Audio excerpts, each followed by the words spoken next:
Isdang Garcia, no, ha? Si Felix Laban, may ulat to tayo tatanggapin. Ang Justice Department daw, tiniyaka, na kumikilos po naman sila, may ginagawa. May ginagawa po naman ang ating Department of Justice. Oy, good morning po kay Justice Secretary Crispin Remulla. May nabiktima siya ng ano, no, ng fake news. Grabe talaga yung ang fake news, ah. Yung po mga pero napilitan tuloy magsalita yung mama, ano, ha? Anyway, ang Justice Department daw tiniyak na pinaigting ang kampanya ng gobyerno laban sa mga pogo. Ito ulat mula kay Felix Laban. Felix, good morning.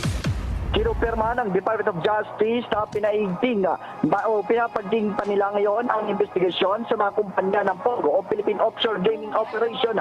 Sinabi ni DOJ Spokesperson Assistant Secretary Nico Clavano na patuloy kasi silang nakatatanggap ng mga impormasyon na nambibiktima na rin ng mga minor de edad ang ilang mga POGO sa ating bansa. Kabilang rin anya sa kanilang investigahan na rin ay ang mga POGO hubs na nasa labas na rin ng Metro Manila dahil sa mga impormasyon na nasa probinsya na rin ang operasyon ng ilang mga kumpanya.